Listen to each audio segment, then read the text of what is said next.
Modo verano en TVU.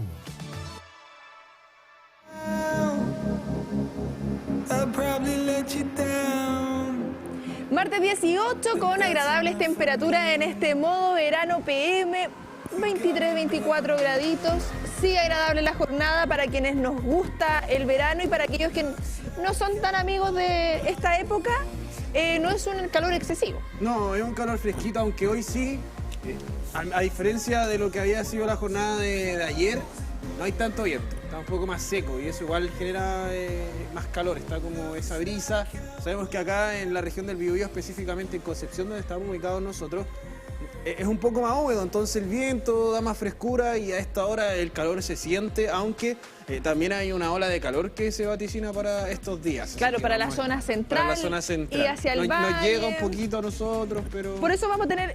Es extraño calidez para nuestra zona tener sobre 24 grados ya en esta época del año, pero se agradece, Oye, se extiende un poquito. La mañana igual está... Fría. A mí en lo personal, que vengo saliendo de un resfriado bastante complejo, me está complicando un poco las mañanas tan frías. Sí. De hecho, el auto, por ejemplo, está frío al subirse al auto. Hay un poco de escarcha incluso, yo también me pillé. Entonces, mañanas demasiado frías y tardes muy calurosas a aquellas personas quienes sufren específicamente con las enfermedades respiratorias. Es una pésima combinación el cambio de temperatura. Sí, muy extremo estos cambios permite y facilita el contagio de enfermedades virales, y algo que vamos a estar hablando porque hace un día como hoy del 2020 y todo lo que ha significado en estos años, se decreta precisamente la pandemia y todo lo que hemos ido aprendiendo de esto, porque yo creo que marzo del 2019, invierno del 2019, nadie hablaba de circulación viral de manera tan recabada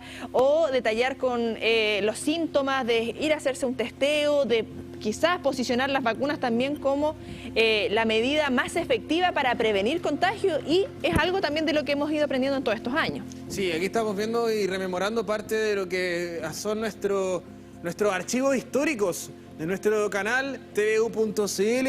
7 de febrero del 2020, recordemos que fue 2020 en enero específicamente cuando se dio a conocer ya lo que había sido este brote del COVID-19. La OMS declara también el estado de pandemia. 7 de febrero, mira, el Ministerio de Salud decretará alerta sanitaria por coronavirus. Buscan prevenir brotes en el país.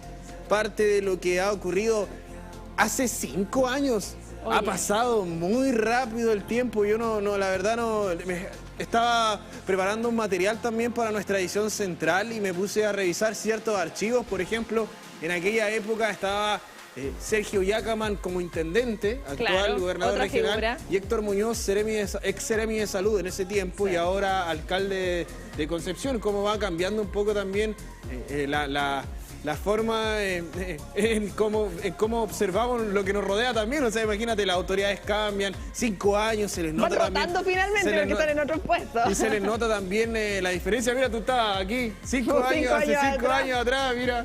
Ha pasado el tiempo. Escuchemos parte ¿Pero por qué está tan seria, de lo que estábamos... Hoy estábamos todos preocupados en ese momento. Seguimos preocupados obviamente en eso, pero estábamos preocupados porque tenemos ahí también parte de las declaraciones. Lo podemos adelantar, chiquillos, como a los 2 minutitos, un poquito, donde presentamos las declaraciones del presidente, entonces Sebastián Piñera, donde se decreta esto. Recordar que el 3 de marzo del 2020 es el primer caso de COVID-19 en nuestro país. En febrero, lo que veíamos antes, nadie pensaba que iba a llegar de manera rotunda acá y se iba a generar este confinamiento, que se tomaron diversas medidas. Vamos a escuchar ahí palabras de las autoridades del momento, alcaldes de Concepción, alcalde de Chiguayante, también de San Pedro de la Paz, respecto a las medidas que se estaban tomando acá en el Gran Concepción. A tomar contacto pronto ya con algunos de los periodistas que andan en terreno. Tenemos, señor director, a Javier Monsalves. Vamos a tomar establecimiento, fijar cuáles son los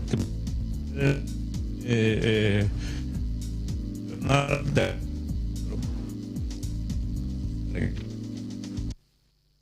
vacunación antiinfluenza dura hasta mayo.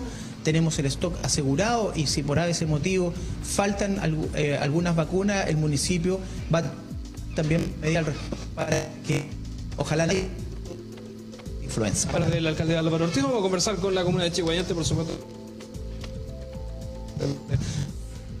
Decía que el gobierno ¿Qué se está demoraba pasando un con poco. las autoridades del momento? Reiteramos, 3 de marzo se declara el primer caso en nuestro país, se empiezan a tomar medidas. El 18 de marzo del 2020 también se decreta como pandemia, lo que se iba extendiendo por el resto del mundo y que obviamente nuestro país no estuvo exento. Temáticas de salud mental que vamos a estar abordando, cómo ha significado estos 5 años, lo que significó la telemedicina, Mati, también.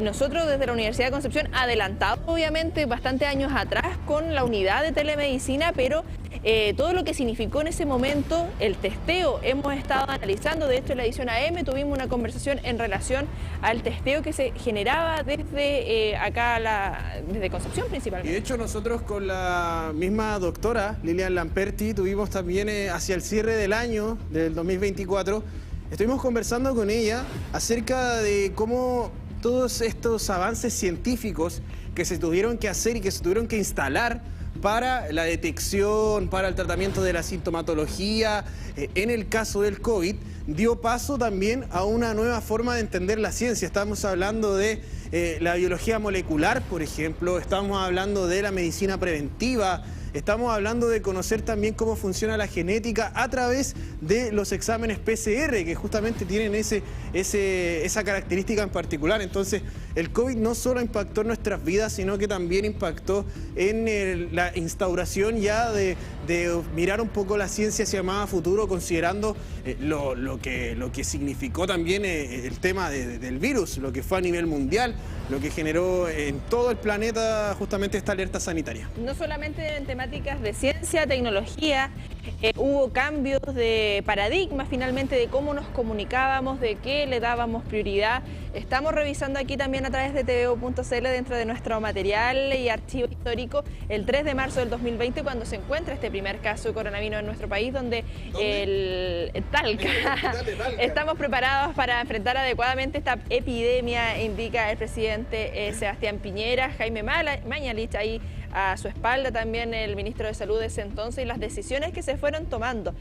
Residente de San Javier que se encontraba en ese momento internado en el hospital de Talca. De Talca, ¿viste? Talca siempre ahí haciendo patria. Sí, Talca tiene una característica con la viruela del mono también creo que fue, ¿o no? No, creo que el fue otra cosa. completo más grande. Fue otra cosa. Oye, pero mira cómo ahora hablamos de esto a 5 años. Podemos tener un poquito más de holgura, Soltura, sí. de reírnos, entendiendo lo que significó esta pandemia, la cantidad de muertes. Más no de solamente 50.000 personas fallecieron en nuestro país. No solamente en nuestro país, sino a nivel mundial, el impacto que generó y las muertes quizás que fueron no necesariamente por el virus como tal, sino todo lo que se generó en ese momento.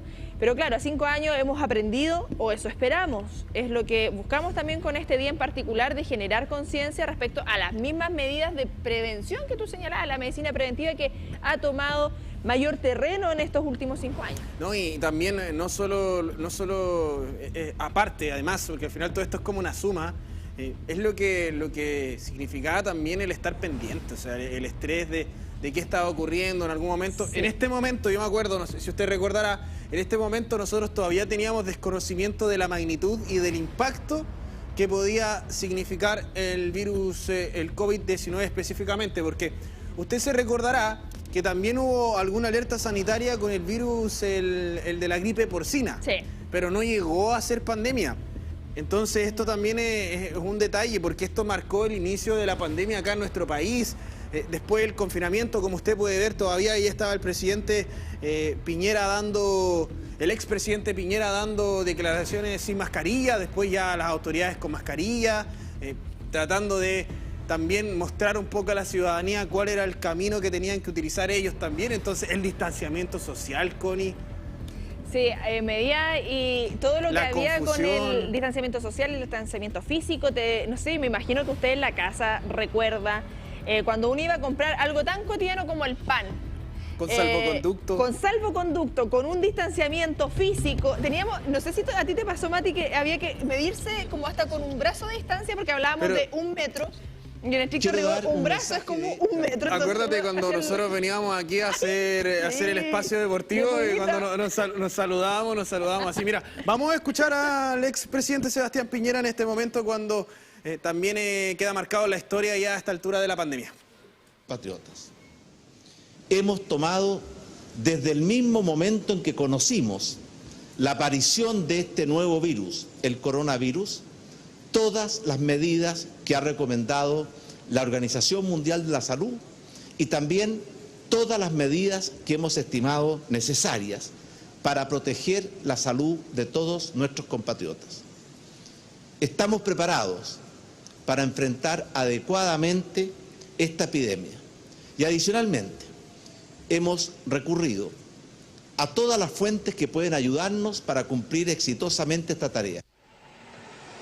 Nosotros también hay que destacarlo, en nuestro país hubo dos cosas que se sumaron también para lo que fue el tema del COVID y fue positivo hacia nivel internacional. Una, la gestión del gobierno del presidente Piñera para el tema de las vacunas, y lo otro, la gestión también que hubo de la forma en cómo las personas acudieron a ir a vacunarse, sí, que también en su momento dejó una tasa muy alta de vacunación en el mundo. O sea, esas dos cosas se sumaron. Lo primero, la gestión con estas empresas privadas, porque las farmacéuticas como Pfizer, por ejemplo, son empresas privadas y hay que negociar con las empresas privadas, y como país tenemos que negociar con las empresas privadas. Y lo otro también, por su parte, que el público entendió y acató la normativa y fue a vacunarse de igual manera, aunque había desconocimiento, habían algunas dudas, pero aún así cumplió con los primeros dos esquemas de vacunación. Ya la tercera y cuarta vacuna ya fue otra cosa, pero al menos el primero y el segundo era clave. ¿Qué vacuna? Pfizer. Sinovac, creo que fue. La primera que te... No me acuerdo, Sinovac creo. Es que tuve la suerte de que me vacuné siempre con la misma.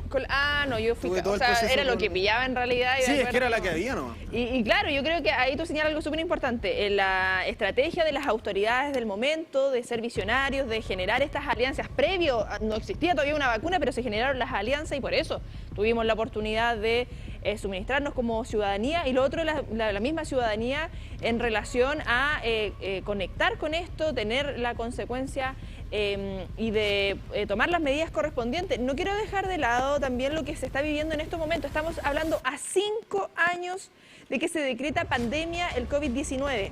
Pero en la 10ª semana epidemiológica del 2025, estamos hablando del 2 al 8 de marzo, los casos promedio, o sea, los casos diarios confirmados, al menos en esa semana, son 61 de COVID-19. El semanal, la suma de esta semana va de la semana epidemiológica 10, es de 425 casos, de los cuales 10 personas han fallecido. Es importante también hacer ese contexto porque sigue presente este virus. No es pandemia, pero es un virus que está circulando en la región del Biobío y en gran parte del territorio mundial. Sí, acá no estamos exentos de lo que está pasando en otros países. No, y hay que señalar también a lo que tú has comentado. Se habla, ¿por qué, por ejemplo, no tenemos la cifra exacta de personas fallecidas por COVID? Es por un estimado. ¿Por qué? Porque las personas directamente no fallecen del COVID. Por COVID, sino que, claro, es por la sintomatología que genera el virus. Y no todos se le hicieron testeos. Y que en algunos también se agrava, en algunos más grave y en algunos no. Entonces pueden tener patologías base y que a lo mejor todo eso se agrava. Entonces es lo mismo que nosotros, por ejemplo, también le hablábamos con el estreptococo durante el año pasado, que también el estreptococo estuvo ahí. Que genera neumonía. Es lo mismo que sucede, o sea, este tipo de patología, si usted tiene una neumonía, por ejemplo, y además contagia un virus, le va a agudizar esta sintomatología, y es justamente la detección lo importante. Por ejemplo, en el PCR, en el estreptococo, o sea, el PCR sirve para poder saber cuál es el tipo de virus que está afectando al organismo, y es justamente a lo que se refirió la doctora Lilian Lamperti durante la mañana. Conversó con William Gómez y queremos pasar a revisar también parte de lo que fue aquella conversación. Vamos ahora a pasar a presentar primero a la doctora Lilian Lamperti, directora del Departamento de Bioquímica, Clínica e Inmunología de la Facultad de Farmacia de acá de la Universidad de Concepción, a quien desde ya le agradecemos estar con nosotros conversando en esta edición AM. ¿Qué tal, cómo está? Muy bien, muchas gracias. Lo han tratado una serie de portales desde ayer a hoy, en particular, a 5 años de lo que fue la pandemia, en donde jugó un rol bastante importante el trabajo de los académicos, de la Universidad de Concepción y de un laboratorio que usted dirige también en este sentido. ¿Qué recuerda de esos momentos cuando ocurre esta pandemia y se necesitan de capacidades profesionales? Aunque un hecho que muchos, en realidad casi nadie, lo había y lo tenía ni siquiera registrado ni internalizado. Sí, tal como dice Julián, la pandemia nos pilló a todos como desprovistos, ¿cierto? De a lo mejor estar preparados para una situación de salud de tal envergadura. Sin embargo, yo creo que dentro de la institución de la Universidad de Concepción, probablemente nosotros trabajamos en el rigor de la ciencia y quizás eso nos ayudó a entender que era una situación de emergencia, de urgencia, y que lo que había que hacer era ponernos al servicio de quien más nos necesitaba. Y eso era el área de la salud y en el particular del laboratorio nuestro, apoyar en el diagnóstico. El laboratorio de ustedes en ese sentido fue bastante primordial, fue clave en este sentido en los testeos. Cuando fueron recibiendo los primeros testeos, ¿qué se fueron encontrando y cómo fue el plan de desarrollo y de trabajo? Sí. Mira, la verdad que yo creo que no había ningún laboratorio en la universidad que estuviera preparado para llevar a cabo un testeo y sumarse a la red asistencial. Y nosotros recogimos el llamado del Servicio de Salud Talcahuano y el Servicio de Salud Concepción en el sentido de que ellos empezaron a sentir la presión y la emergencia que no daban abasto en la capacidad diagnóstica. Y ningún laboratorio por sí solo lo iba a dar y que necesitaban ese apoyo. Entonces nosotros teníamos a nuestro haber un laboratorio que se generó y se formó antes en el diagnóstico molecular. Teníamos un fondo de inversión regional que nos había apoyado para tener este laboratorio y nosotros sentimos que ese laboratorio estaba esperando este momento. Tuvimos que hacer readecuaciones y empezar a trabajar y eso lo hicimos en marzo, en menos de 2 semanas teníamos levantado el laboratorio. Y si tú me preguntas con qué nos encontramos, la verdad que nosotros, a diferencia de pensar que íbamos a apoyar a la región, lo primero que empezó el Ministerio de Salud a pedirnos que recibiéramos muestras de Santiago, porque Santiago estaba colapsado. Y te digo que nuestra sorpresa fue recibir muestras que venían, ¿cierto?, dentro de grandes coolers, y nuestro primer procesamiento procesamos 100 muestras y 80 eran positivas. Y eso fue para nosotros impresionante. Ahí dijimos, esto está gravísimo. ¿Se contabiliza qué cantidad de muestreos al final se desarrollaron entre toda la pandemia? ¿Existe ese dato por parte del laboratorio? ¿De nuestro laboratorio? Sí, nosotros llegamos a un procesamiento de promedio entre 800 a 1000 muestras diarias. Y por lo tanto alcanzamos dentro de un año un procesamiento, no sé, de casi 1000, no sé, 1000 diarias y a ver, no te puedo decir la cifra exacta, pero fue una cantidad importante de muestras que procesamos diariamente, porque teníamos a veces pic y a veces bajábamos. ¿Qué cambio de paradigma se produjo a la hora de la investigación y el análisis precisamente también de los testeos? Mira, que había antes como prediseñado y que después obligó a readecuarlo. Sí. Yo creo que había algo que no estaba concebido, que era utilizar la herramienta del diagnóstico molecular. Hoy día se habla del PCR y todos entienden lo que es PCR, pero previo a la pandemia se pensaba que era una técnica que todavía no se podía incorporar en la rutina diaria, que era una técnica que estaba muy exclusiva para ciertos requerimientos de diagnóstico molecular, pero no en la rutina diaria. Y yo creo que el cambio de paradigma hoy es que a la implementación de muchos laboratorios que se incorporaron o áreas, ¿cierto?, de diagnóstico molecular que se incorporaron en los laboratorios clínicos de los centros asistenciales, hoy día hablar de diagnóstico molecular es algo rutinario. Y se sumó a la práctica de los exámenes que se hacen en un laboratorio clínico. Por lo tanto, yo te diría que al día de hoy, si nos enfrentáramos nuevamente a una pandemia de tipo, ¿cierto?, infecciosa, de un virus como fue COVID-19, estaríamos mucho mejor preparados. Mejor preparado es lo que indica la doctora Lilia Lamperti y todo lo que se estuvo realizando no solamente a nivel nacional, mundial y regional, sino también desde la UDEC. Diversos proyectos que generaron impacto. Estamos hablando de alianzas, por ejemplo, del proyecto Un Respiro para Chile con los ventiladores, las mascarillas 3D y COVID, la telemedicina y tantos otros proyectos que permitieron también facilitar y generar esta alianza público-privada privada, también con la academia para el bien de la ciudadanía, y es parte también de lo que queremos escuchar en las palabras del rector Carlos Saavedra en el contexto de la pandemia. Esto es hace ya 4 años atrás, fue en el 2021 este registro, cuando la Universidad de Concepción estaba cumpliendo 102 años, y el análisis también que se hacía de esta institución centenaria, birregional, y el aporte que generó en esta y en otras pandemias.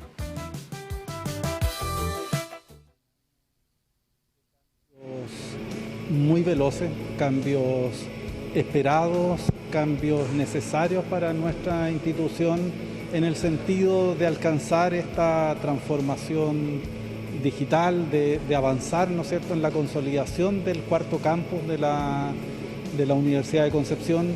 Este es un cambio trascendental que va a quedar en nuestra institución y que nos va a permitir abrirnos hacia el mundo y nuevas oportunidades de colaboración, de cooperación.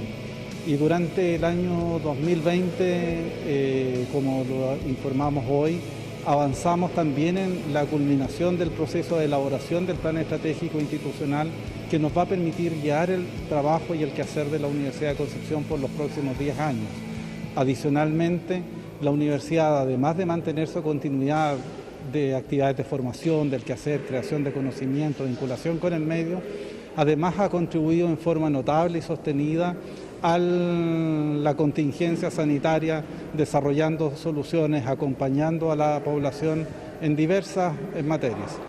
Son más de 40 las iniciativas que se han impulsado. De lo que fue y se marcó los 102 años de la Universidad de Concepción, el trabajo que se hizo en pandemia, tú ya lo habías mencionado, no solo aquello, no solo el estar ahí en el tema de los diagnósticos PCR, sino que también en los respiradores artificiales y entre otras medidas, que es parte también que vamos a estar conversando más adelante con la decana de la Facultad de Medicina. Es parte de lo que es los lineamientos iniciales, incluso la misma facultad con el doctor Virginio Gómez, que justamente de un evento catastrófico nace esta necesidad de ir a apoyar también desde las regiones hacia el exterior, desde la Universidad de Concepción específicamente. Así que parte importante de lo que ocurrió en aquella época también tuvo relación con nuestra casa de estudios, pero hubo harto estrés. Yo lo recuerdo, yo lo sufrí, lo pasé mal, me acuerdo, en un momento de la pandemia. Yo quedé con bruxismo y vértigo. No, con eso te digo todo. Mucho estrés.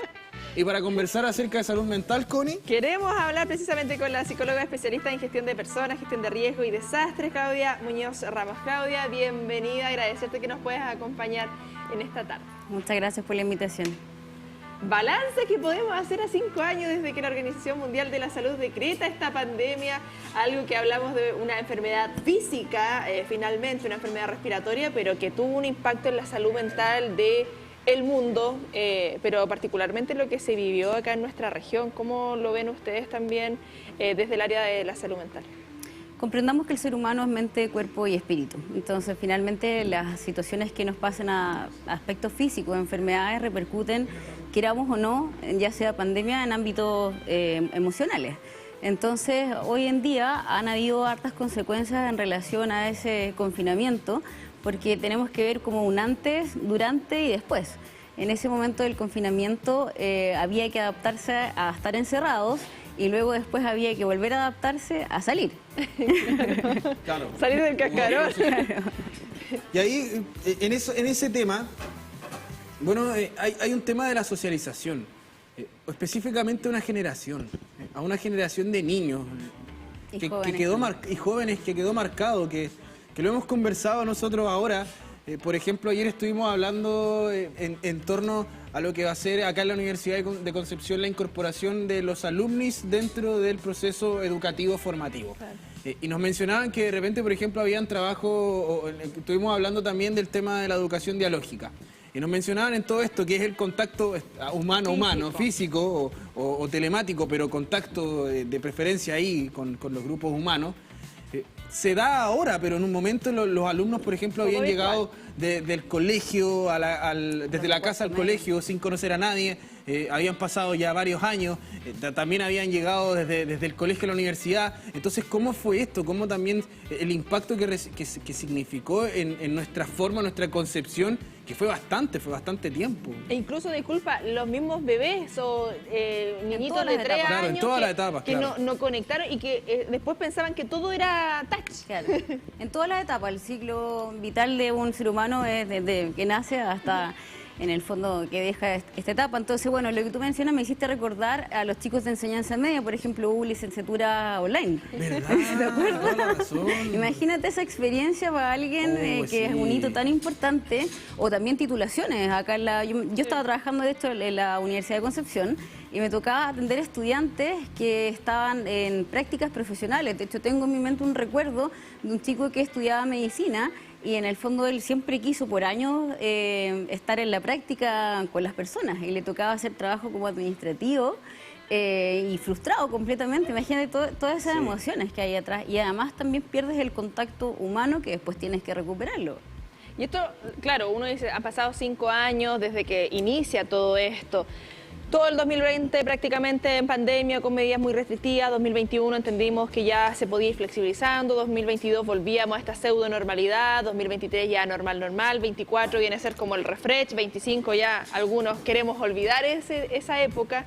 Pero cómo esas cosas van generando un impacto ahora y en el futuro, pensando que veníamos de un movimiento social potente. Que fue cercano a eso. Que lo vivimos de diversas maneras. Nosotros, obviamente, acá como medio de comunicación, quienes estábamos en ese momento y seguimos, estuvimos bombardeados de información, valga la redundancia, de esa situación tensa. Pasamos a otra situación tensa, al encierro, al desconocimiento, porque yo creo que al final todo el gran temor era ¿qué va a pasar? Si me enfermo, ¿qué puede ocurrir? Si contagio un familiar, la culpa de muchas personas que contagiaron a sus seres queridos por circunstancias X. Nadie obviamente va a querer realizar eso a ninguna persona y menos a un ser querido.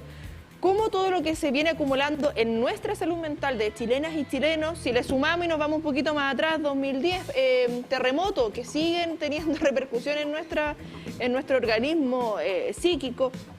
¿Cómo ahora, en pleno 2025, podemos esperar una salud mental, no me atrevo a decir normal, porque ¿qué es lo normal finalmente? Pero dentro de las mejores condiciones, cuando hay muchas cicatrices y heridas que aún no sanan?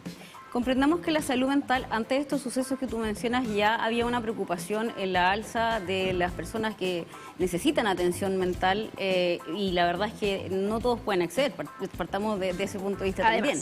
Entonces, esto acrecentó mucho más y evidenció, a mi juicio, hay un aspecto positivo y negativo, porque evidenció una necesidad en los colegios de trabajar aspectos más de desarrollo emocional, regulación emocional. Entonces, también evidenció, por ejemplo, los adultos mayores en soledad, la pérdida de trabajo de las mujeres que se generó en la pandemia. Hoy en día, por ejemplo, dentro de las repercusiones, hay un aumento del 400% en el Hospital Regional de demanda de salud mental, imagínate. Y por otro lado, de urgencias, en asistencia de día cama, aumentó 6 veces más. Entonces, ahí te puedes dar cuenta que puede haber sido también como consecuencia del COVID, pero yo creo, en lo personal, siendo psicóloga, que esto ya también se desencadena a través de la inseguridad y otras cosas. Pero esto propició mucho más a estas crisis de pánico, por ejemplo, depresión, infinidades de otras sintomatologías, sueño, por ejemplo. De las cosas positivas, o que yo lo veo como positiva, es que hablamos de salud mental. Claro, antes no era como... quizás antes éramos pocos los que nos atrevíamos a decir, oye, sí, fui a terapia, sí. o hablarlo de una manera mucho más abierta y decir, sí, puedo tener ansiedad, puedo tener depresión o distintas patologías. Pero el arma de doble filo, como siempre, porque muchas veces cuando llega a ser esto tan popular, terminamos caricaturizando muchas veces estas situaciones. No es que soy ansiosa, no es que ando estresada. Es como, chuta, igual tenemos que tomarle un poquito el peso a nuestras palabras. El lenguaje construye realidades y lo que significa también este tipo de instancias. O sea, cuando uno vive una crisis de pánico, no es una cosa para la chacota y quienes lo hemos vivido es terrible. Para quienes han vivido depresión, y me imagino que muchas personas que nos están viendo probablemente tienen algún cercano, es terrible para quien lo vive y para el entorno. Yo también lo viví, siendo psicóloga. Entonces, claro, ahí en esa medida también de cómo lo ponemos un poquito más de seriedad al asunto, está bueno, hablemoslo totalmente y generamos estos espacios nosotros, pero cómo le damos la vuelta de tuerca a esto de que pongámosle un poquito de seriedad al asunto y qué podemos hacer también como Estado para mejorar estas cifras en nuestro país. Mira, de hecho, hasta enfermedades profesionales, porque esto atacan todo índole, establecimientos educacionales, empresas, organizaciones, ha aumentado el 68% de licencias médicas de enfermedades profesionales, entonces es salud mental. Y antiguamente, claro, era normal que si te pasaba algo físico era validado, pero hoy en día... Se cuestiona. Claro, pero ¿sabes qué? Eso es lo bueno dentro que dejó la pandemia, que como tú dices, hoy en día hablamos de salud mental. Y eso yo creo que es un gran avance. O sea, antes de verdad era como solamente como para los locos ir al psiquiatra o al psicólogo. Hoy en día se normaliza un poco más y la pandemia nos evidenció eso. ¿Cómo, tomando un poco lo que dice Connie, cómo también esto empezamos a generar como una cultura en torno a lo que es la salud mental, más allá de verlo como algo separado? Sabemos que el contagiarse de COVID, en algún momento habían personas que se asustaban. Claro. Habían personas que tuvieron que estar en espacios confinados, en alguna residencia sanitaria, o que tuvo que estar en el hospital y la familia no la podía ver. Entonces eso también genera un tema, una carga psicológica, el muchas veces pensar, hoy quizás me puedo morir, me voy a morir solo, no voy a poder decirle a mi mamá que la amo, y eso también te genera una carga, y eso no solo es con el COVID, o sea, ahora lo traspasamos, y por eso me tomo de lo que fue la conversación de aquí, cómo también esto ha abierto esa puerta para que tratemos los temas psicológicos y de salud mental de forma interrelacionada con las enfermedades, con las patologías, con también lo que está viviendo nuestra familia, nuestro entorno, cómo esto se ha transformado también en algo con lo que nosotros convivimos y vivimos, y no algo voy al psicólogo y ahí trato mi salud mental, sino que es en todo momento y en todo aspecto, claro, la comunidad.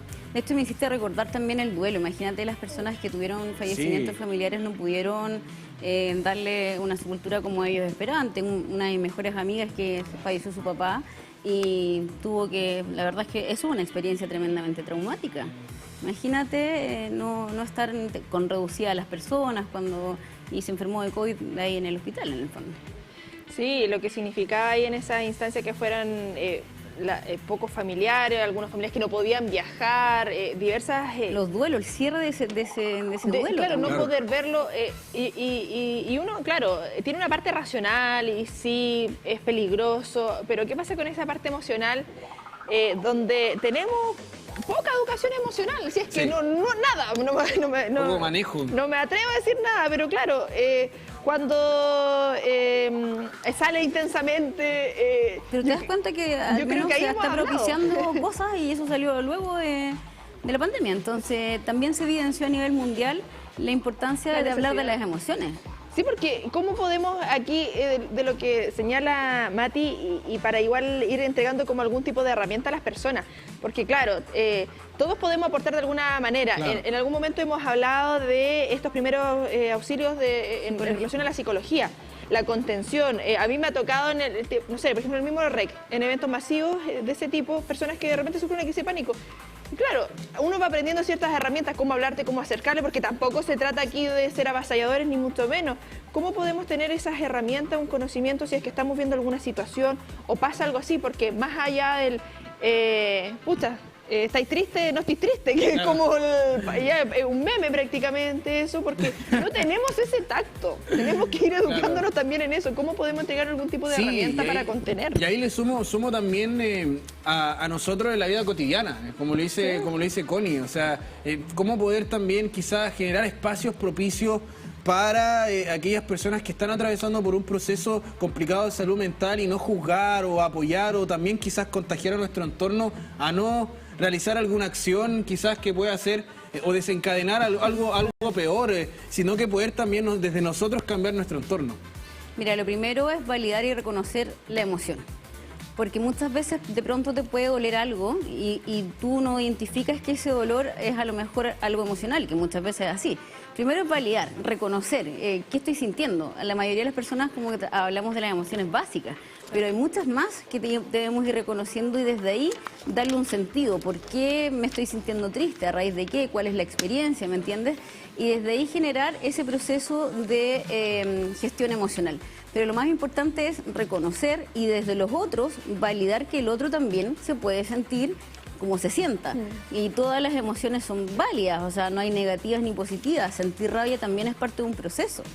Sentir frustración, ¿me entiendes? Entonces el otro, desde la empatía, poder preguntar qué pasa en temas organizacionales, se ve de pronto problemas de comunicación a raíz de la base de las emociones, ¿me entiendes?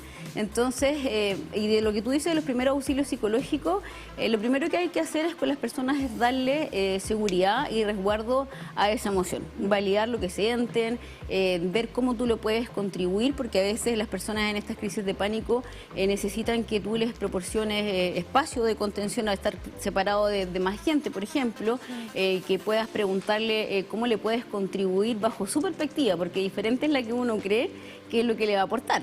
Pero a lo mejor el otro necesita que llames a un familiar, ¿me entiendes? Entonces, yo creo que igual la base es el desarrollo de la empatía. Y el escucha. Bueno, esto nos deja para varias conversaciones más de cómo podemos manejar esas emociones, porque claro, podemos enojarnos, podemos sentir, pero ¿qué hacemos con esa emoción al fin y al cabo? Sí, yo también quiero sumar un mensaje. Todos los días es un buen día para empezar a ponerlo en práctica. Puede ser que hoy nos equivoquemos, puede ser que hoy fallemos, puede ser que hoy a lo mejor me enojé o no supe reaccionar o no supe controlarme o no supe manejar mis emociones.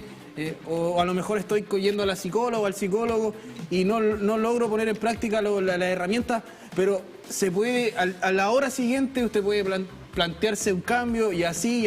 Porque esto es así, es lineal. Y si todos logramos intentar eso, vamos a tener una mejor comunidad. Conciencia. Y una conciencia. Entonces ahí ese es mi mensaje, que tratemos de ponerlo en práctica. Nos vamos a equivocar si somos seres humanos. Podemos tener un mal día, podemos andar más enojados de lo normal. ¿Puedo tener un mal día? Puedes tener un mal día. Completamente pero lo importante válido. es que nosotros también estemos entendiendo que tú tienes un mal día y que te acompañemos y que nos comuniquemos y dejar ahí ese mensajito también antes de terminar. Empatía, cariño. Finalmente se trata de volver a lo primitivo también. Comprender que al otro le duele algo y es empatizar con eso. Sí, es verdad. Agradecemos, Claudia, que nos hayas podido acompañar en esta oportunidad y obviamente esperamos ahí que nos puedas acompañar en otras para ir desarrollando esta y otras temáticas. Muchas gracias, que esté muy bien. ¿Fuiste al REC? No, fíjate. ¿Pero sabías que estaban los tres? Sí, lo vi en YouTube. En vivo. Excelente, sí. Igual que yo tampoco fui, estaba medio enfermito en la casa, Estaba así que cuidando a mi decidimos padre descansar. también, pero lo vimos en vivo. Imagínate la importancia que lo transmitan. Sí. Oye, y además, algo que dijeron ahí en ese show es en relación ¿No lo de Julieta? No, además de lo de Julieta, además de la dedicatoria a Julieta Venegas, más allá del chismecito, sino algo que es relación al aniversario del disco que lo genera. Yo creo que ya es el puntapié ya más que claro del impacto que ha generado, por supuesto, esta agrupación. Estamos hablando de La Espada y la Pared. Estos 30 años y que quieren celebrarlo en grande, obviamente, los chiquillos, porque con un concierto en el Movistar Arena, todo lo que hay para este concierto único el 28 de junio en Movistar Arena. Acá yo me ofendo un poquito, sí, porque siempre las cosas en Santiago y tenemos derecho a réplica también acá en regiones. ¿Por qué no un show así en nuestra región? En el Estadio Alcaldesa Asterroa Rebolledo yo creo que no se va a poder, por el tema de la cancha. Del gramado específicamente, que han estado complicados los estadios con el tema de los conciertos, entonces la verdad sería algo ideal, pero vamos a ver. Pero si es que soñar no cuesta nada. Oye, La Espada y la Pared es una de mis canciones favoritas. Yo cuando era niño escuchaba mucho La Espada y la Pared, mucho. Teníamos un CD, lo escuchábamos ahí en la radio. Un CD, cáchate, no un cassette, un CD. Es que también tenían casetera, pero nosotros ya teníamos CD. También teníamos cassette, pero yo ya tenía el CD. Oye, tengo la edad de este disco. No sé cómo sentirme al respecto. Estamos de aniversario ahí con 28 de junio, para quienes quieren sumarse a todo esto, Movistar Arena, ahí a través de las plataformas digitales ya están saliendo los valores, todo esto. Sabemos lamentablemente que desde regiones siempre será un poquito más el alojamiento, el viaje en general, pero bueno, forma de celebrar estos 30 años en grande y que tuvieron su previa acá en el REC. Así que yo igual me quedo conforme. Excelente esta presentación del sábado. No es gratis, tú dijiste ayer lo gratuito, no es gratis. Gratuito, no es gratis. Entrada gratuito, liberada, claro. en realidad. Entrada liberada. Oye, qué buen concepto ese, me gustó. Me gustó, yo digo que el REC es gratis, lo he dicho hartas veces, pero me gustó el concepto de entrada liberada porque claro, es la plata de todos los chilenos. Es una inversión de todos, claro. O sea, de la región en realidad. Y si hablamos de gratis, el lenguaje construye realidad y le quitamos el peso. Entonces... No, tenías razón, sí, ayer me llamó la atención, entrada liberada. Entrada liberada. Sí, ahí bien, pudimos celebrar estos 30 años de La Espada y la Pared y quienes quieran se suman para este 28 de junio ahí en el Movistar Arena. Oye, qué entretenido poder tener a estos músicos nacionales de vuelta con su formación original, lo mismo con los bunkers, qué bueno que esté otra vez el rock vigente, incluso hasta lo que hizo Kipudú con los bunkers. Yo decía, yo conversaba ahí en la casa y decía que bueno que salgamos un poco del estándar del trap urbano que ya está bien, excelente, me parece bien, pero a mí me gusta un poco más de variedad. Te voy a mostrar después una cuña que dio una declaración, bien digo, yo Vasconcelos, respecto a la música urbana. Uy, sí la vi, qué buena. Pero variedad, sí, eso yo estoy de acuerdo con él. Estoy de acuerdo con él. Ahí la vamos a mostrar para quienes no la han visto. Ahí la mostramos.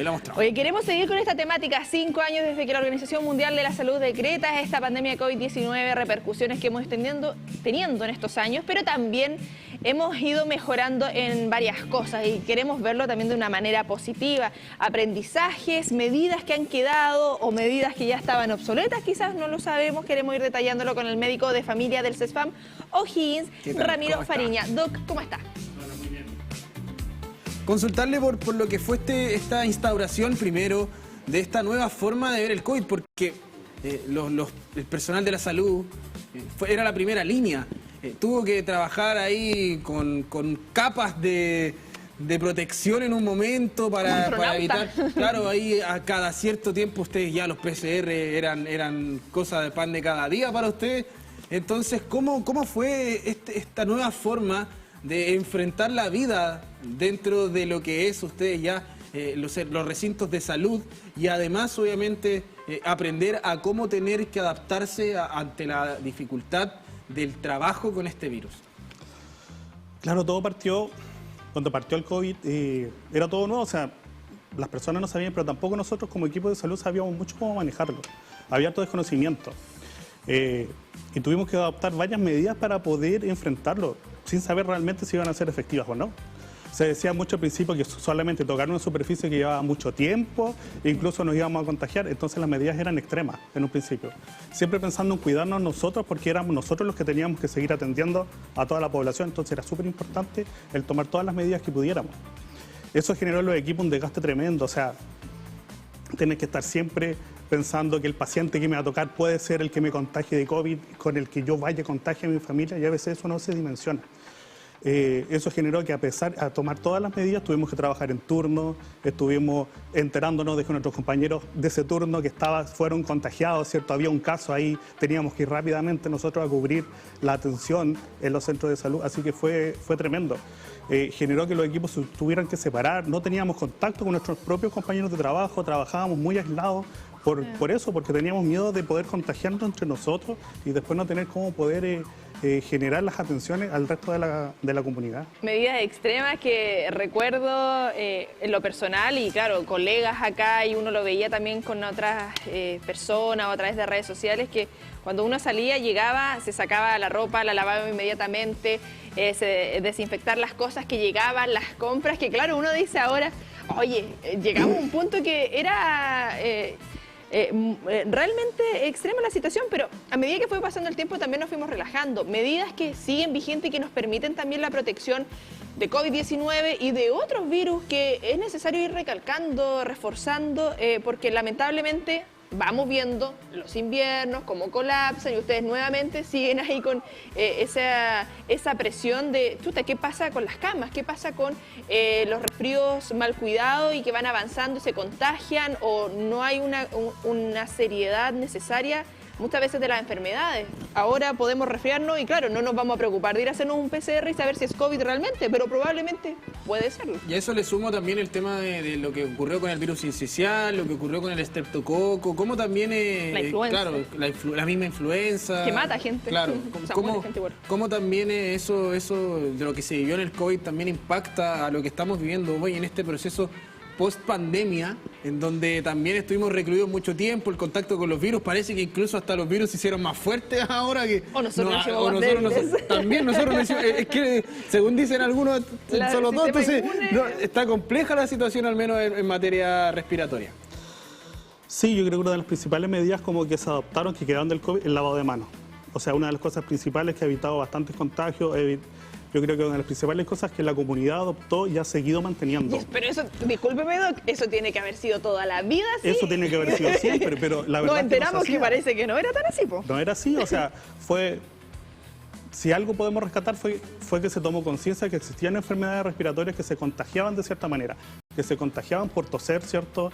Tenemos que recordar también que ya se tenía, desde cuando empezó el H1N1, que ya teníamos un antecedente, no fue de la misma magnitud, pero se usaban medidas de protección, de que tusiéramos en el codo, en el antebrazo. Entonces, esas cosas como que se olvidaron, pero después del COVID, después de haber tenido tanto tiempo que estuvimos confinados, ¿cierto? Que tuvimos con hartos problemas, lamentablemente muchos fallecidos y de verdad que mucha gente con familia probablemente que nos estén viendo que han fallecido, así que lo lamentamos harto por ello, pero el lavado de manos, incluso ahora ve el uso de la mascarilla. No sé si le ha tocado ver que en la calle la gente anda con mascarilla y eso antes no se hacía. Y muchas veces no es porque yo no me quiero contagiar, es que yo me siento mal y yo me protejo al resto, protejo a la gente que está a mi alrededor, uso mascarilla. ¿Cómo ha visto, Doc, también ahí en el CESFAM, nosotros lo decimos como broma, pero finalmente hay base de esto, hemos entrevistado a otros especialistas también en relación al sistema inmune y cómo se ha ido afectando?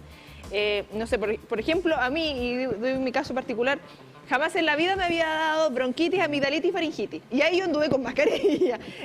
Y nunca me había pasado. Claro, uno dice, va pasando la edad, quizás uno se va volviendo distinta. Pero ¿qué hay también con las enfermedades que están viendo ustedes hoy en consulta en relación también en los grupos etarios que ven normalmente? Porque, claro, yo creo que es mucho más habitual y esperable que los niños y niñas estén más contagiados debido a las clases, el furgón escolar, y es lamentable, pero es una realidad en nuestro país. Claro, eso de los niños, la verdad que su sistema inmune no está tan maduro, por eso se enferman tanto en esta época, entran en el colegio de muy chiquititos, tienen contacto con otros niños, se enferman harto, a veces parece chiste, pero es como que se recuperan y ya lo siguen enfermos, están continuamente. Y la verdad que va a ser un proceso de su desarrollo, de cómo se va manifestando su sistema inmune. Y también nos pasa a nosotros, o sea, igual tuvimos harto tiempo que estuvimos alejados de los demás, nos experimentamos. No sé si hay gente que decía, yo me he enfermado todos los años, pero ahora con las medidas que estamos tomando tan extremas, ni siquiera me resfrío.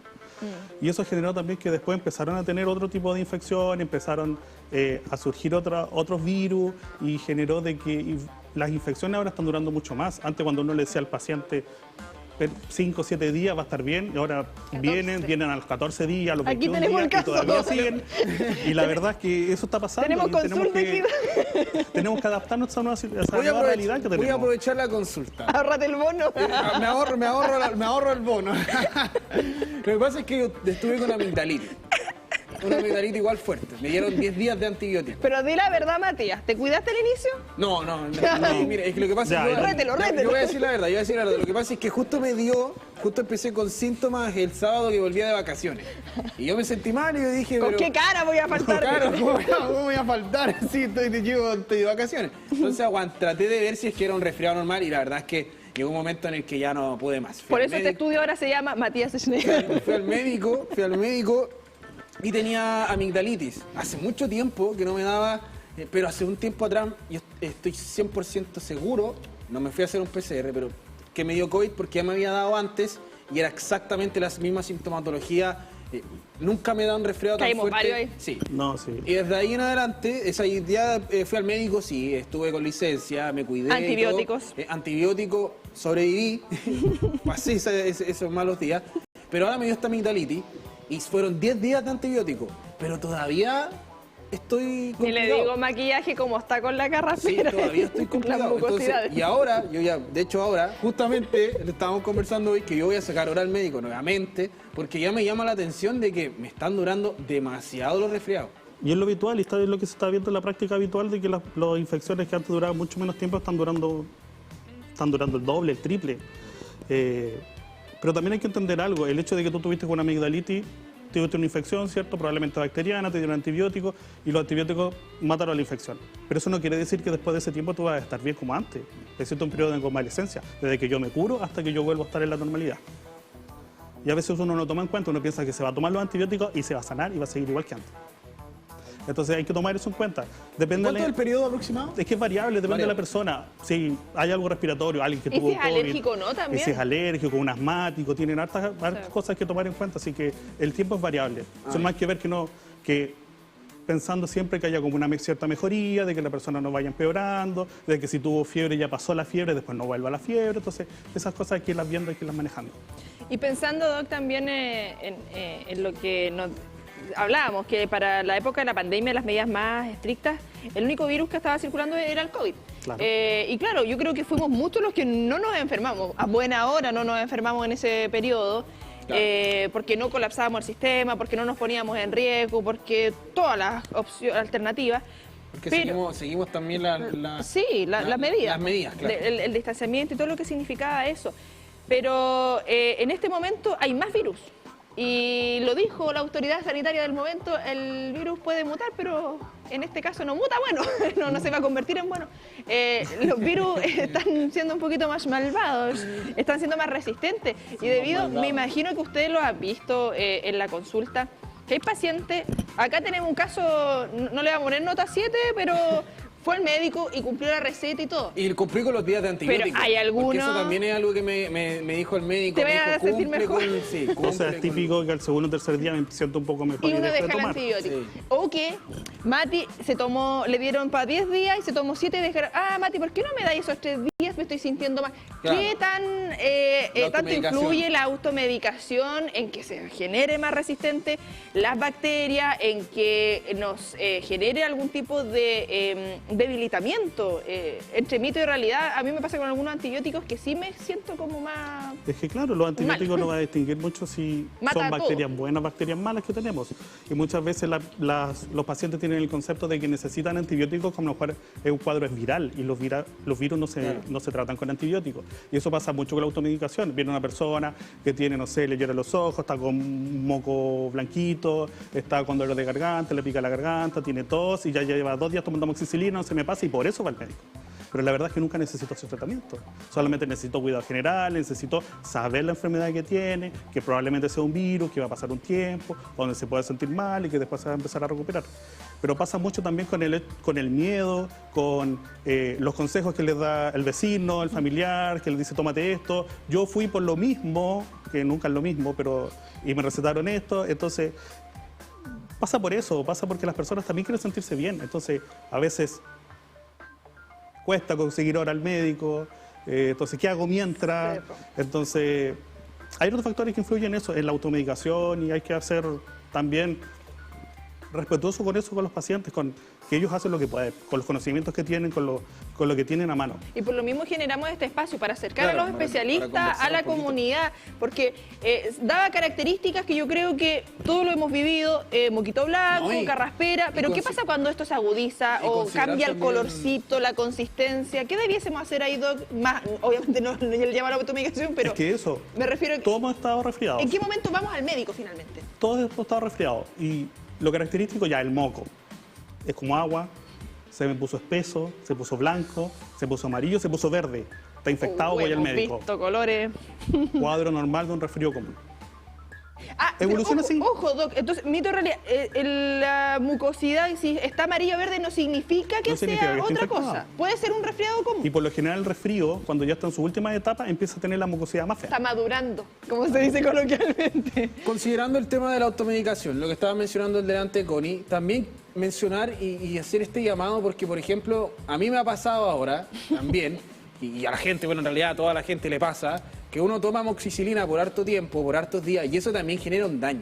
generan un daño, porque el estómago también tiene que adaptarse a lo que... Probióticos en la Claro, guatita. entonces, si la gente, por ejemplo, también le pasa esto, que toma medicamentos que a lo mejor son fuertes, que no sabe cómo tiene que hacerlo, también puede ser que en vez de tratar de recuperar su cuerpo esté dañándolo. ¿Y sabes qué sale ahí? El famoso omeprazol. Sí, es exacto.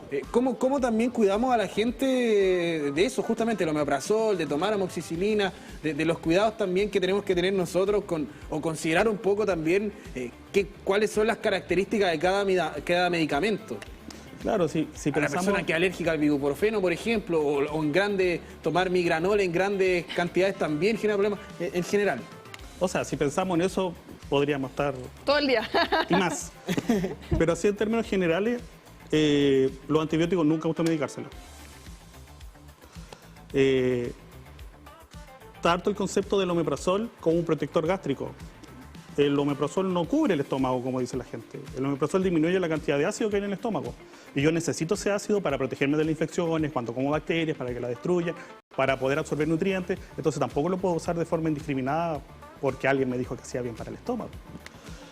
Los antibióticos también tienen su parte y, como decía, igual nosotros estamos llenos de bacterias, entonces también hay bacterias que van a atacar que son beneficiosas. Y si empiezan las diarreas, ¿cierto?, por el uso de antibióticos. Y incluso las mujeres afectan en otros ámbitos. También empiezan de hongo. micosis, entonces hay un montón de cosas que tienen que ver con los antibióticos. Y una de las cosas más importantes que hay que tomar en cuenta es que si yo uso antibióticos que no corresponden, voy a favorecer de que los bichos que son más resistentes generen resistencia a esos antibióticos. Y después ese antibiótico no me va a resultar. Y voy a tener cada vez que empezar a necesitar antibióticos más fuertes. Los bichos tienen memoria. Y mutan, como los virus, como el COVID, entonces van generando esa resistencia. ¿Se acuerdan del Omicron? Oye, el Omicron sí que ese sí que era un pesadísimo, no nos cae bien. Pensando, Doc, para entregar recomendaciones, hemos hablado ya de desmitificar esto, que en un resfrío común puede la mucosidad variar amarilla, no es lo ideal es que vaya uno al médico, entendiendo la realidad y que no todos quizás pueden ir al médico. ¿En qué otras circunstancias tenemos que fijarnos más o poner ojo? Siempre se habla de la fiebre. Sí. La fiebre es un indicador en estos momentos para decir, oye, sí, estoy con algo que requiera antibióticos con una receta médica, o una fiebre de una noche no significa que ya sea algo, lo puedo pasar con lo típico, la sopita de pollo de la abuelita, las papitas en la cabeza y todas estas medidas que se han usado por muchos años. Claro, la fiebre es un indicador de que hay una infección, pero no necesariamente que sea bacteriana que yo necesite antibióticos. Puede ser un resfrío o puede ser la influenza que da la gripe, que me puede dar fiebre alta, puede ser un niño con un adenovirus, que igual es un virus, pero igual va a generar fiebre alta, puede tener 39, 40, y no necesariamente va a ser una infección bacteriana que necesita antibióticos. Pero esa fiebre es persistente, no es algo puntual. Esa fiebre por lo general va a ser más de un par de días. Si yo tengo una fiebre que me dura un día, 37,5, 38, la verdad es que se puede manejar en la casa como medidas generales. El uso del paracetamol, que tanto se habla que hace daño, no hace tanto daño. Si yo estoy sano, si no tengo enfermedad hepática, no me va a hacer mal. Y tampoco vamos a tomar grandes cantidades. ¿Cuánto tendríamos que tomar? Una dosis tóxica de paracetamol una persona de 70 kilos tendría que tomarse unos 15 al día. Y uno no se toma más de 3 al día. No se toma más de 3. 2. Toda la vena al tiro. 2 o 3. Cada 6 horas. No, me está doliendo. 15. Claro, no, ahí hay problemas porque ya todo medicamento en dosis altas va a ser perjudicial. Me recordó este capítulo de Malcolm que dice cuántos quacks puede aguantar un cuerpo humano. No sé si se acuerdan ahí, Malcolm en el medio de esa serie que ahora va a tener remake a todo esto. Muchos años después. Doc, pero por lo de la fiebre también, los adultos mayores. Los adultos mayores no deberían tener fiebre. Por lo general, si uno les toma la temperatura, tienen temperaturas normales bajas. Que llame un adulto mayor, no sé, 70, 80 años, que me marque 37,5, probablemente sea una condición más grave. Hablamos del paracetamol, claro, como este uso, pero muchas veces las personas están con ibuprofeno, diclofenaco, otros de venta libre. Por eso lo mencionamos, porque claro, lo que hay y ahí puede ser para otro tema de conversación, de la venta libre o no, en cuanto a los medicamentos, pero ¿qué pasa también esta mezcla? Muchas veces, chuta, ya el paracetamol no me hizo efecto, me tomé 1 gramo, me tomé 2 pastillas, voy a tomar otro ibuprofeno. No, o sea, es que me encontré un conchito de un jarabe. ¿Qué pasa muchas veces con esta mezcla? También de, obviamente, evitarlas, o hay algo que nos puede generar algún tipo de intoxicación o daño. Hay que pensar que hay mezclas buenas y mezclas malas. Si yo mezclo, por ejemplo, un diclofenaco con paracetamol, probablemente me vaya bien con eso. Pero si mezclo un diclofenaco con ibuprofeno, no me va a ir bien. El efecto antiinflamatorio y analgésico no va a ser mayor, pero sí los efectos adversos, los daños que me puede provocar, un daño gástrico, un daño renal, lo que sea, va a ser mayor. Entonces hay que tener cuidado con las mezclas, como para hacerlas uno... Por lo general uno siempre mezcla ibuprofeno con metamizol, ibuprofeno con paracetamol, porque son de familias distintas, actúan distintos. Pero si yo mezclo medicamentos que son parecidos, al final no me va a hacer mejor, pero sí el daño que puedo tener va a ser... El señor director nos está dando otra mezcla, pero esa no es para este horario, ¿sí? Con hielo, no, esa no. Bueno, yo creo que es lo mismo, deben haber de ese tipo, mezclas buenas y mezclas malas. Oye, no, y ese tampoco tiene, por ejemplo, tampoco se tiene que mezclar el alcohol con los antibióticos. Claro, hay ciertos antibióticos que se inactivan con el uso del alcohol. Yo he escuchado técnicas milenarias que me han dicho de ciertos brebajes con oblea china. Ah, no. ¿Oblea china? Y yo quedo como, ¿es real? No, oye, yo no conocía ando la oblea paradito. china. Yo la conocí hace muy poco, la oblea china. No, se usa harto, las personas mayores por lo general la usan. Sí. ¿Qué es la oblea china en general? No me acuerdo bien, pero me parece que es aspirina con algún otro tipo de cafeína, parece. Porque al final existen muchos medicamentos de venta que mezclan medicamentos. Entonces uno los ve, no sé, un trioval, ya me lo tomo, pero si soy hipertenso, tengo una presión alta, tiene pseudofedrina, entonces a lo mejor me va a hacer mal. Entonces la persona no tiene ese conocimiento para usarlo. Creo yo, sin saber, 15 miligramos de cafeína es harto. Claro, trae... Y ácido acetil salicílico, que siempre me ha costado, la aspirina. Conocía aspirina. Y que muchas personas, por ejemplo, mi mamá es alérgica. Yo he evitado tomar toda la vida aspirina porque ya, si mi mamá es alérgica, ¿por qué no puede haber salido yo fallada? Claro, y por lo general la aspirina no la usamos tanto como antiinflamatorio. La aspirina hubo un momento en el que hasta en los negocios se vendía aspirina en todos lados. La aspirina de niños. Sí, la aspirina. Los niños no tienen que tomar aspirina. No. Sí. ¿Qué puede ocurrir? En ciertas infecciones virales, el uso de aspirina puede generar daño hepático. Uy, y a los niños que están en su órgano en formación es más Por eso complejo. un niño menor de 6 años no debería consumir nunca aspirina. Bueno, salvo cierta condición. Hay una enfermedad específica que sí, pero eso es... Y eso que no hemos llegado a la clorfenamina y todo lo que ocurre con los antihistamínicos, que eso es conversación bastante larga. Pero recomendaciones en relación a estos 5 años de la pandemia. Para este invierno también, que se aproxima ya. ¿Qué seguir o qué no seguir de lo que aprendimos con la pandemia? Yo creo que lo principal, pensando cómo me cuido y cómo cuido el resto. Cómo me cuido yo, lavado de manos, ¿cierto? Ya el resto estamos cuidando finalmente. Pero claro, va a depender porque yo me puedo cuidar usando mascarilla porque yo estoy sano, no me quiero contagiar. Pero si yo tengo síntomas, si estoy con moco, si estoy con dolor de garganta, a lo mejor el uso de mascarilla va a proteger al resto de las personas que me rodeen. Y tenemos que pensar que por lo general las personas que nos rodean son nuestras familias, son nuestros hijos, son nuestros papás, que a veces son adultos mayores que tienen enfermedades. Entonces tenemos que tener esas medidas. Lavado de manos, mascarilla, el uso del antebrazo para estornudar o toser. Principalmente yo creo que son las medidas más importantes y ojalá que se mantengan por siempre. Ahí está entonces. Eso esperamos. Parte de lo que fueron las recomendaciones, bien nutritiva la conversación, ¿ah? Exprimimos harto. Vamos a pedirle la receta de todo. Mira, todo lo que te he anotado aquí. Bueno, el llamado entonces, no automedicarse, vaya al médico. Lavarse las manitos. Recomendaciones también para ser precavidos, sobre todo en esta época que ya sabemos aumenta las enfermedades respiratorias. Muchas gracias, Doc, por estar con nosotros. Y de esta forma nos vamos a separar con y nos vamos brevemente. Hoy ha pasado rápido. Rapidísimo la tarde. Hoy hasta las 15:30 horas, así que ojo, media horita de programa, aún quedan temáticas, ¿sí? ¿Le importa? No, sí, sabía. Modo verano en TVU. No estaré descontinuado, no me habrán de estar. Cuando miramos el mar, ¿qué vemos? Desde la Universidad de Concepción vemos ciencia, arte, biodiversidad y trabajo. Vemos nuestro futuro. Nos preguntamos por la vida en sus profundidades y buscamos descifrar sus misterios para crear conocimiento y progreso. La UDEC y su comunidad científica te invitan a mirar el mar, valorarlo y cuidarlo, porque su presente sustenta nuestro mañana.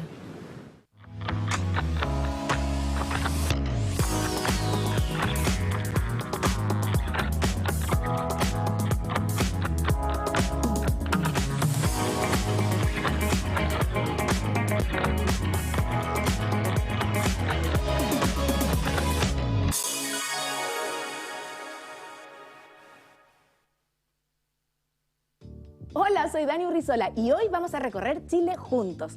Con Mundo Móvil estar conectado es tan simple como estar aquí, en el Morro de Arica, y seguir conectado a donde quiera que vayas.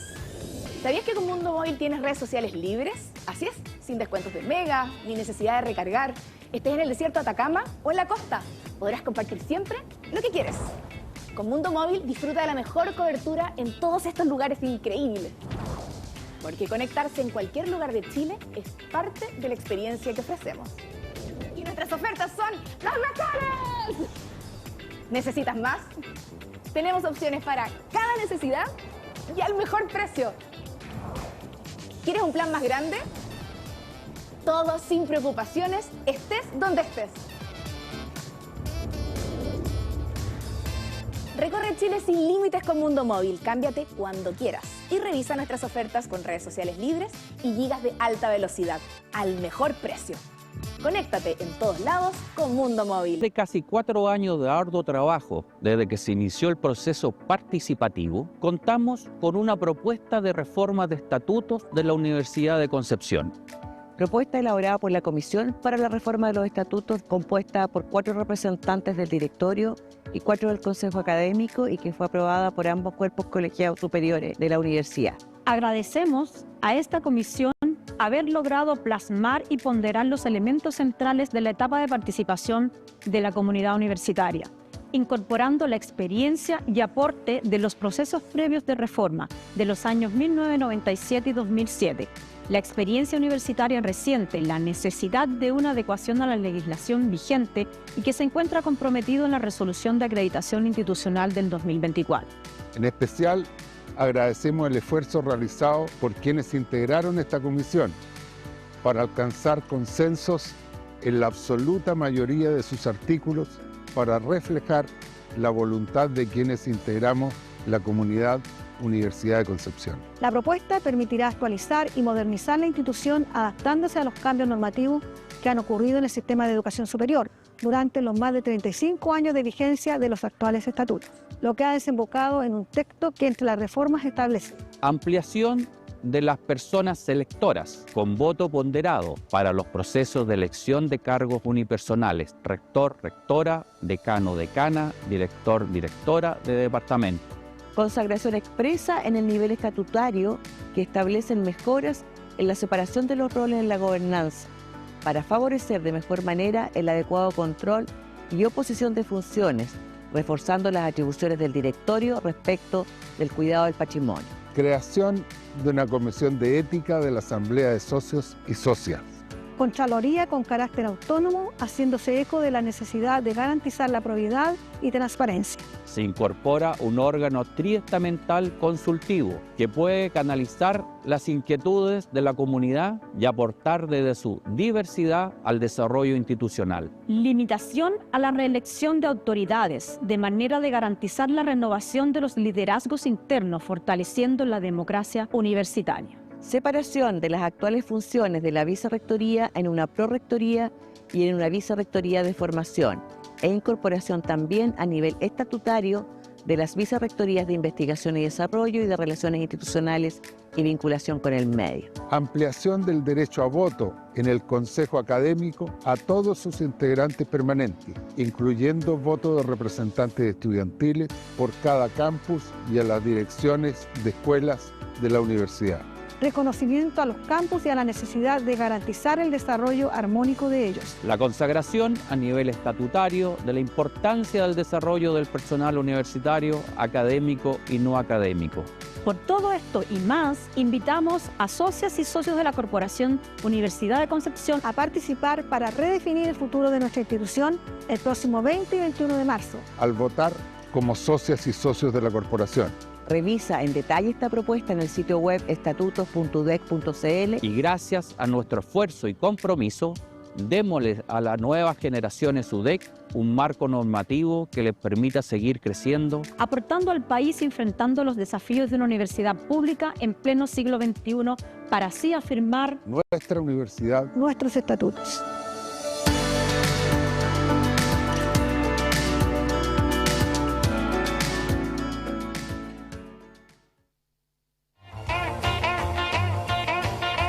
Modo verano en TVU.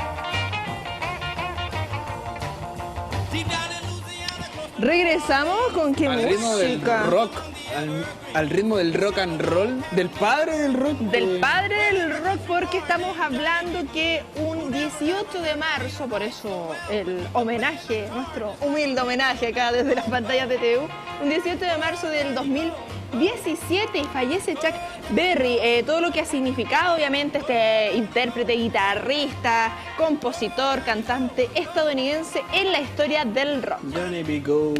Aprovechando que estamos aquí en un set televisivo, hay un detalle con Chuck Berry y con John Lennon, que una vez en 1972 tocaron en un show en Estados Unidos y estaba Yoko Ono. Y no sé si ustedes recordarán, pero le bajan el sonido a Yoko Ono, que estaba haciendo sonidos en un micrófono, guturales en un micrófono. ¿Y saben qué canción estaba siendo en ese momento reproducida? Johnny B. Good. Entonces, no, que le bajaron el sonido a Yoko Ono y trascendió aquel momento televisivo de Johnny B. Good, la primera vez y única vez que compartieron un escenario tanto John Lennon como Chuck Berry. Que marca un antes y un después en la música, y lo queríamos mencionar también acá en esta vuelta de la pausa, todo lo que significa un día como hoy, ya hace 8 añitos. Va pasando el tiempo porque precisamente lo que hemos estado hablando esta jornada, pero no del 2017, sino del 2020, un día como hoy, la Organización Mundial de la Salud declara esta pandemia de COVID-19. Estado de catástrofe acá en nuestro país, o sea, estado de emergencia de catástrofe, básicamente lo mismo fue hoy, en esta jornada, por el presidente Sebastián Piñera. O sea, una situación que marcó en nuestra vida, en nuestra rutina, un cambio drástico de 180 grados para poder iniciar este nuevo proceso con medidas sanitarias nuevas, con 90 días de vigencia desde ese día, desde ese estado de catástrofe. Y lo que significó con el Ministerio de Salud, los vínculos con las academias, lo hemos conversado, y para conversar acerca justamente de este proceso histórico que dio nuestra universidad, estamos con la doctora Ana María Moraga, quien es decana de la Facultad de Medicina de la Universidad de Concepción. ¿Qué tal? ¿Cómo está? Muy buenas tardes. Muy buenas tardes, Constanza, Matías, y a todos y todas quienes nos ven y nos escuchan. Aquí estamos recordando, es bueno recordar la historia para aprender. Es importante, sí. Siempre un gusto que nos pueda acompañar, porque claro, hay un foco súper relevante del aporte que destacábamos anteriormente, y lo vamos a seguir comentando con usted en relación de la Universidad de Concepción. Pero no fue la primera vez que la Universidad de Concepción ha aportado en situaciones de salud, y lo que hemos vivido como sociedad, lo cíclico de las enfermedades y lo que la medicina, la ciencia nos va entregando, y podemos estar nosotros hoy en día vivos, sanos en estos momentos, y que si no hubiese sido por los avances tecnológicos, no sería así.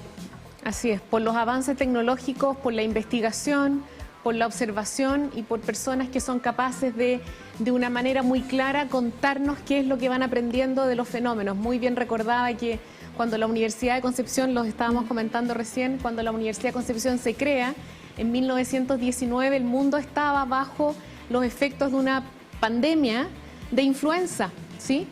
Y con esto vamos viendo que este tipo de fenómenos son cíclicos. Durante el siglo que ha pasado se han vuelto a repetir otras epidemias o pandemias de influenza, y eso quiere decir que en los próximos años fenómenos como este, nuestros hijos, nuestros nietos y quizás nosotros mismos los vamos a volver a vivir. Por eso es importante recordar para aprender. Y ahí lo mencionábamos al principio, lo hemos conversado también durante esta jornada.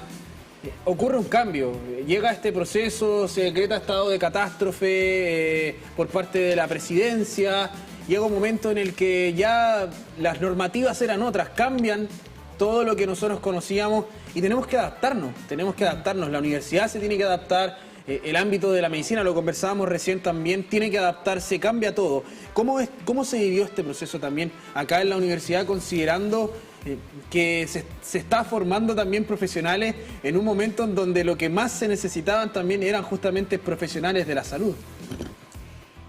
La pregunta aún me genera ansiedad, porque en ese tiempo yo era jefa de carrera de medicina, y así como en la carrera de medicina y en todas las carreras del área de la salud, donde el aprendizaje se afianza en la atención de pacientes en los campos clínicos de un día para otro, e iniciando el año académico nos damos cuenta que la enseñanza se va a tener que hacer a distancia, a través de pantalla y sin el acercamiento necesario que nuestros estudiantes tienen que tener con pacientes. ¿Cómo enseñamos a atender, a examinar sin el contacto con pacientes? Bueno, lo tuvimos que resolver y lo tuvimos que hacer porque nosotros estuvimos 2 años sin poder enviar a nuestros estudiantes más pequeños a los campos clínicos. Los internos de medicina especialmente fue distinto, ellos tenían un rol más protagónico y ya en octubre del 2020 ellos pudieron volver a entrar a los hospitales a trabajar, fundamentalmente. Pero yo creo que algo que nos impactó y tiene efectos que conservamos positivos hasta el día de hoy es que la enseñanza universitaria, escolar completa, se transforma hacia las pantallas. Algo nuevo para los estudiantes, pero sin duda nuevo también para nosotros los docentes. Cómo enseñar ya no en el aula, sino que a través de pantalla. ¿Sabíamos nosotros usar las pantallas para enseñar? No del todo.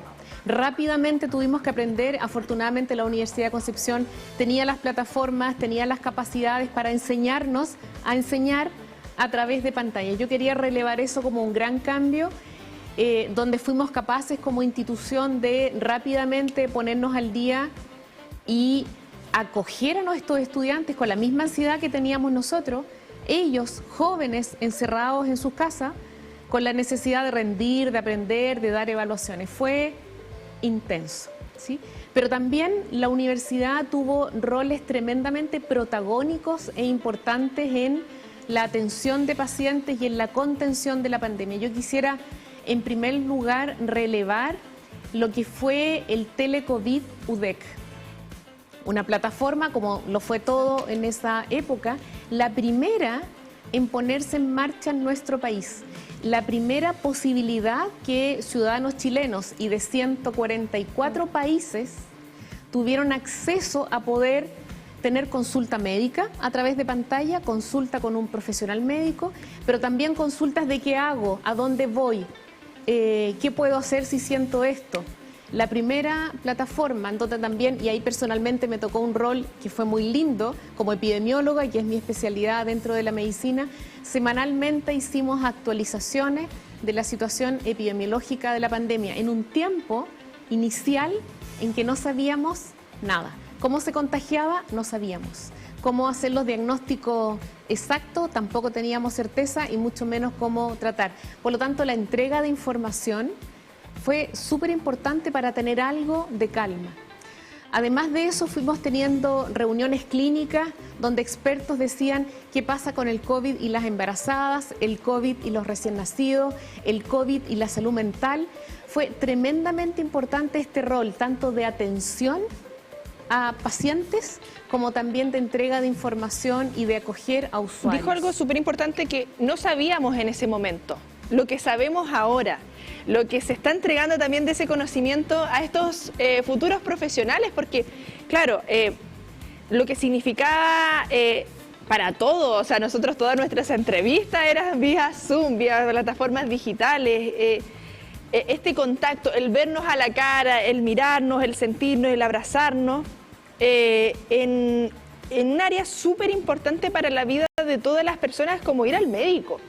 Desde que nacemos hasta nuestros últimos días, uno puede ir, ya tenga alguna enfermedad crónica, control, todo lo que significa también, y de esos profesionales del 2020 o de esos estudiantes de primer año del 2020, a cómo van también modificando esa malla curricular y ese conocimiento y la misma expertise que ustedes van tomando en todo este camino finalmente, porque hablamos de la plataforma de telemedicina, lo que significaron también las alianzas con las mascarillas junto a ASMAR, lo que significó la toma de muestras y tantas otras instancias de distintas facultades y reparticiones que finalmente todas conversaban entre sí, todas estaban trabajando por este bien mayor que era disminuir y ojalá erradicar también el virus en nuestra zona, en nuestro país, ¿por qué no? Cambiamos muchas cosas, por ejemplo, precisamente este trabajo a través de plataforma con 100 médicos de la Facultad de Medicina y otros voluntarios. Las secretarias de la facultad eran las secretarias de esta gran consulta digital, ¿no? Hubo un trabajo intenso de quienes forman parte hoy de la Facultad de Medicina, pero este trabajo cambia también la forma de poder hacer medicina. También se puede hacer medicina vía telemática. Por lo tanto, nuestros estudiantes hoy ven la telesalud como una forma de ejercer esta profesión. Las interconsultas a distancia que hoy se siguen haciendo a través del Centro Regional de Telemedicina, que está alojado en la Facultad de Medicina, es hoy una forma de enseñar medicina. Los estudiantes pasan por esta unidad de telemedicina, pero ya bien sabemos, porque quizás muchos de ustedes o de nosotros hemos hecho uso de las consultas médicas a distancia.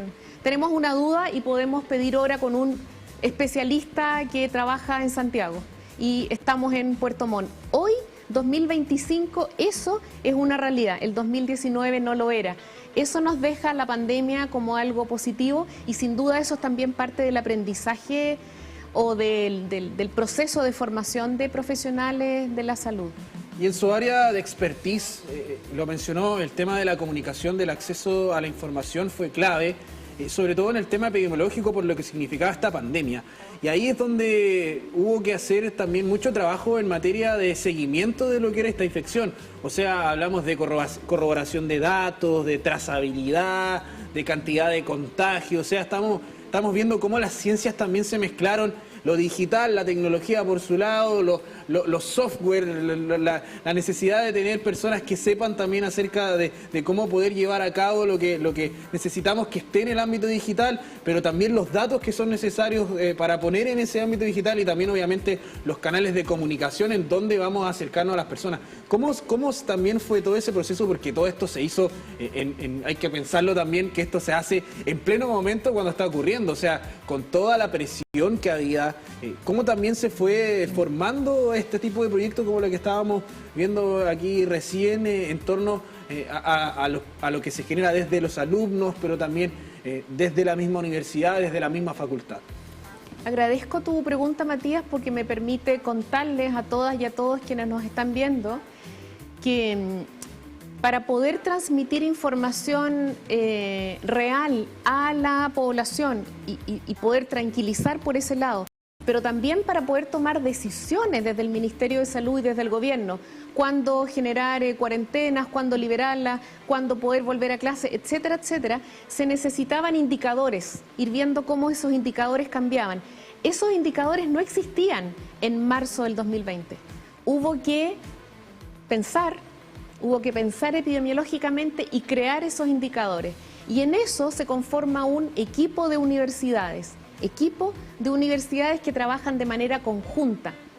Universidad de Chile, la Pontificia Universidad Católica y la Universidad de Concepción, aportando a sus profesionales. Fui parte de ese equipo, ICOVID, nos llamamos, ¿cierto? Sí. Y en ese equipo, como bien decías, Matías, participaban antropólogos, psicólogos, economistas, periodistas, ingenieros, médicos, enfermeras, un equipo absolutamente multidisciplinario que nos permitían recabar los datos, analizar los datos, convertirlos en los indicadores que luego usó el Ministerio de Salud hasta el término de la vigilancia de la pandemia. Esos indicadores fueron indicadores creados por este equipo ICOVID. Y nosotros nos transformamos en la plataforma a nivel nacional que entregaba semanalmente informes, y estos informes eran preparados por nosotros por tríos, uno de la Católica, uno de la Chile y uno de la Concepción, pero mi trío era un ingeniero de datos, alguien del área de las comunicaciones y yo del área de la interpretación de la información epidemiológica. Y eran informes tremendamente completos. Contábamos cuántos casos nuevos habían, un indicador que era el R, no sé si ustedes se acuerdan, el decir a cuántos otras personas un caso está contagiando. Y ese indicador era el más importante y el que nosotros observábamos para poder decir la cuarentena durará tanto tiempo más o se avecinan días complejos o no. Ir observando la posibilidad de los exámenes o cuántos exámenes estábamos haciendo, cómo está la situación hospitalaria, ¿recuerdan? Esa tensión que teníamos en cómo se estaban usando las camas UCI. Por otro lado, cómo iban aumentando la cobertura de la vacuna cuando recién en diciembre del 2020 comenzamos a tener vacunas. En Navidad del 2020 se empezó a vacunar funcionarios de salud. Y cómo también íbamos entregando información de los fallecidos. Y con todo eso, ir aportando la toma de decisiones. Recuerdo muy bien estar ahí discutiendo el tema de las cuarentenas, de los usos de mascarilla, dónde, hasta cuándo. Fue tremendo, pero fue un trabajo absolutamente colaborativo y qué orgullosos nos tenemos que sentir de haber sido protagonistas de aquello. Decana, para ir finalizando, nos queda un poquito de nuestro programa, este aprendizaje, el trabajo articulado y que señalábamos al inicio de la conversación, que en su momento también la universidad estuvo en una situación así, lo que se va viviendo nuestra generación, lo que va a permitir también traspasar ese conocimiento y lo que se sigue haciendo, porque finalmente todo es perfectible, todo va avanzando, a buena hora también va avanzando, va mejorando, y en estos momentos, a puertas de entrar a una temporada que sabemos que es mucho más compleja en temáticas de salud, de los virus respiratorios aumentan, ¿cómo podemos también traspasar eso a toda la ciudadanía? Nosotros siempre lo destacamos, somos un puente de la academia, de la investigación, del conocimiento como tal, a las personas cuando muchas veces no tienen la oportunidad de tener las conversaciones con los especialistas. ¿Cómo podemos también prepararnos para una temporada de invierno y cómo estamos en estos momentos también preparados en materia como equipos de salud también con todo lo que hemos vivido en este tiempo?